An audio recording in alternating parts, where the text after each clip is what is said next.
Alright, ladies and gentlemen, here is hopefully one final video for a little while. Hopefully I can be back next week in person and we can kind of resume our normal class activities. But for today we are going to get a start on Unit 2, Notes A. We'll do kind of the first half. We're not going to do all of it. But very important stuff today, so make sure you listen. If you're distracted right now, then come back later at another time. You can always do that. But do fill out your notes and really try to pay attention as we go along. There's a lot of important information covered. So let's begin. Our unit here actually starts a little bit before the Revolution, although our unit for Unit 2 will be all about the American Revolution and why it happened. For this case, we actually start in 1588, and we talk about an important event in world history when the English Navy defeated the Spanish Armada. This really was a huge moment for both of these empires that kind of signaled the downfall of the Spanish and the rise of the English. This was under the leadership of Queen Elizabeth. It's really ushered England into what's called the Golden Age. But more importantly, if you notice that date there, 1588, that is about 2 or 3 years after Sir Raleigh first attempted to land in the Americas. And Queen Elizabeth was very hesitant to fund any more expeditions because of her battles with the Spanish. But now that she defeated them, the idea of expanding English influence became a more realistic option for them. So you see then, 20 years later is when we get Jamestown. We talked about Jamestown in previous classes about how it was settled, one, to get some influence in the New World, but also to kind of stop that Spanish expansion. And it worked. I mean, the British colonies on the East Coast were very influential. They were very powerful. And over the years, Great Britain, now that it's defeated the Spanish, they began to expand their empire. They moved from North America down into some Central American colonies.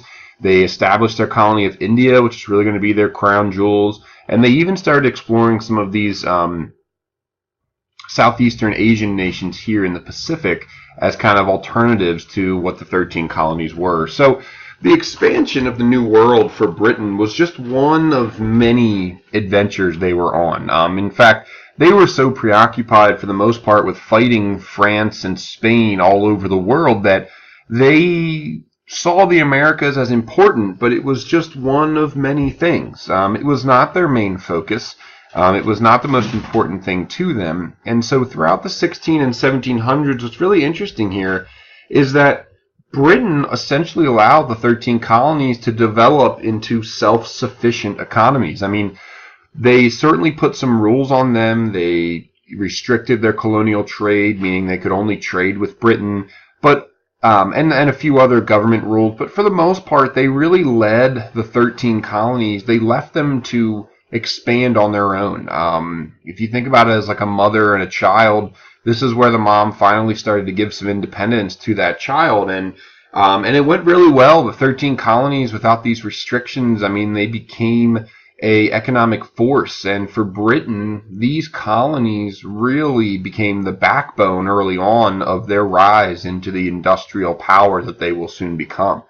So, at first, the 13 colonies in Great Britain, they got along very well. Great Britain was relatively uninvolved. The 13 colonies had the protection of the British, so they knew that they would always have that in their back pocket. And the relationship was very good. In fact, Britain purposefully relaxed a lot of the trade restrictions that they had because they felt like the more freedom they gave the Americas at first, the more they would be able to grow kind of uninhibited.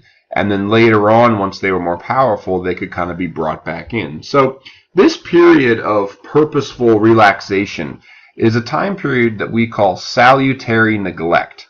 Okay, salutary means favorable, and to neglect means to not pay attention to something. So this was where Britain purposefully ignored the colonies in order to allow them to grow into a strong and thriving area. So this was purposeful. This wasn't Britain just forgetting, but this was them kind of prioritizing other things over the colonies and not forcing them to be, constrained to really heavy tax laws or other economic regulations. So Britain did do this. Now, what comes back to bite them is that as generations and generations of American colonists go by, or British colonists as we might call them at that time, they began to see this as normal, and they began to really expect this type of relationship with Britain, even though Britain always saw it as more of a temporary idea. And so this relationship, while it worked in the early goings from about 1607 until 1763, it all comes to a crashing halt because of the change in the world atmosphere, or the world plane, I should say. And that has to do with this. In 1756, the French and Indian War began in the Americas, and it has such a crucial role with understanding why the colonies eventually broke away with Great Britain that we really need to understand what happened. And so the French and Indian War, first off, folks, started in a little place called the Ohio River Valley. Okay, I have a picture here. The Ohio River here, let me get my pointer out. That's kind of cool. Yeah, there we go. Here is the Ohio River, and the surrounding areas there, that dark green, is a very fertile, nice farming land. This area in particular at the time was still Virginia. Was still Virginia because West Virginia did not exist yet. But you also want to remember from the 13 colonies map that everything west of the Appalachian Mountains was French territory. So essentially almost all of this was French territory. Now, that over time became a problem for the colonists, because as what they were finding was, because of their limit on space here on the East Coast, a lot of colonists were struggling to find farmland and struggling to find economic opportunities, and they wanted to move west. But to move west would mean that you would be moving into French territory. So there was a conflict here. British colonists were moving into French territory without permission from the French, without permission from the British. They were just kind of doing this because it was very hard to regulate out in the, colonial frontier.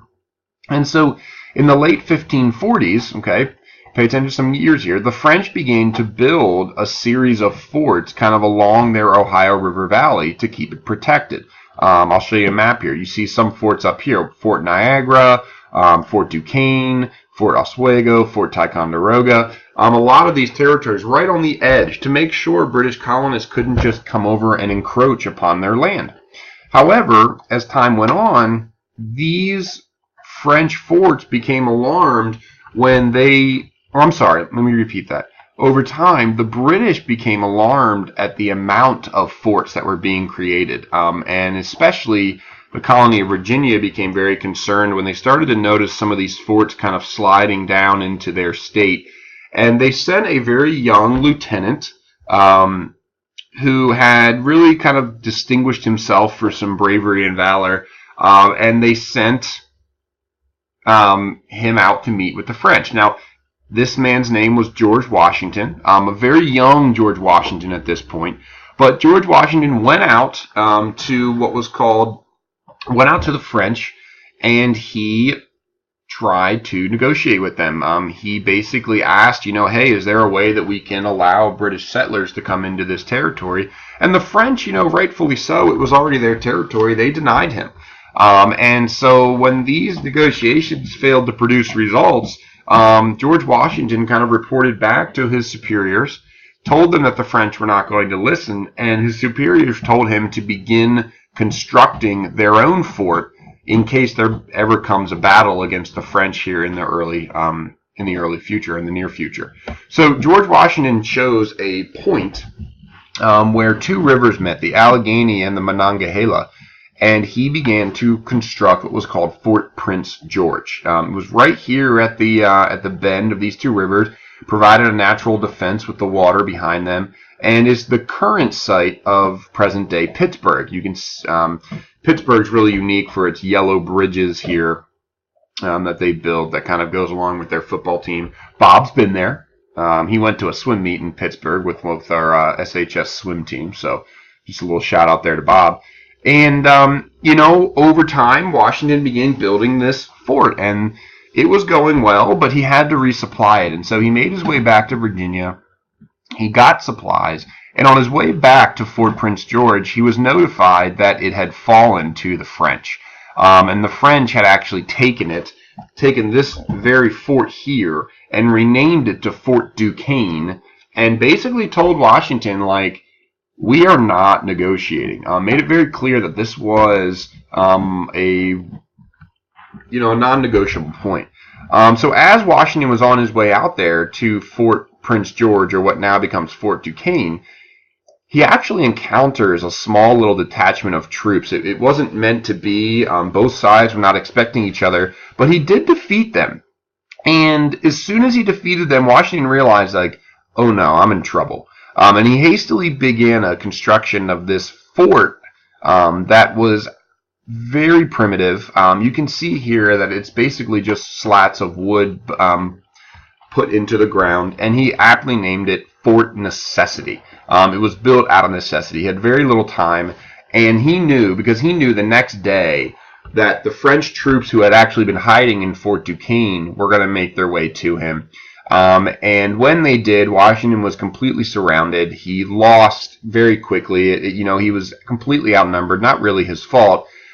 But the French allowed Washington to go back to his Virginia and report on what happened. And what's amazing here is when Washington went back and news of what happened here, where French had fought British soldiers out in the woods of Pennsylvania, when word got all the way back to Britain, it sparked not just a war between the British and the French in the Americas, it sparked a war between these two empires all over the world.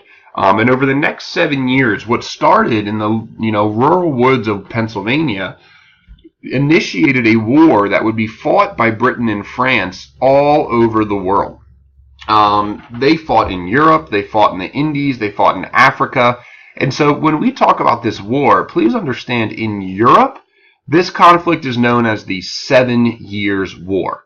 Okay, because that's how long the war was, and it references all of the battles that were taking place.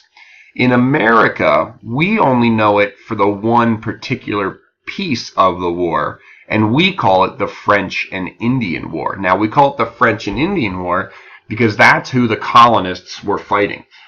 In North America, the colonists, because they were British, remember there's no such thing as Americans yet, they fought with the British. That was their colonial empire, and they fought the French and the Indians.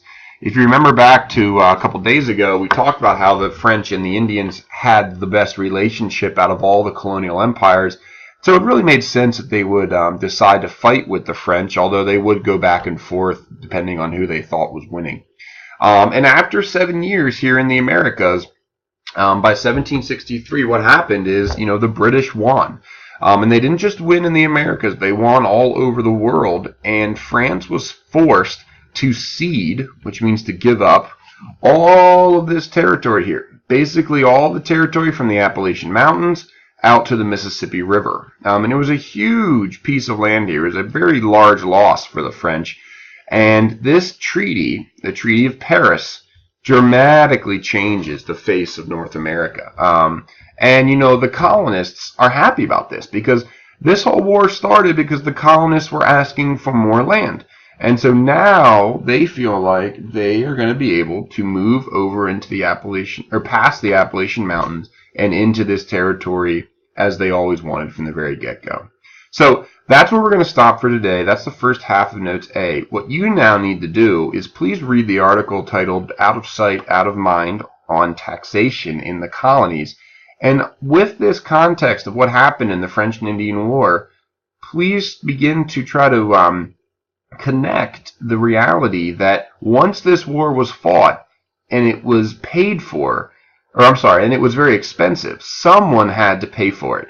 For the British, that someone was the colonists. For the colonists, they felt like that was very unfair. And so the seeds of the revolution are about to be sown. Okay? So please make sure you bring that with you to class. I'm hoping to be there by next class, whether that's Monday or Tuesday for you. And have a great day and a great weekend. Take care.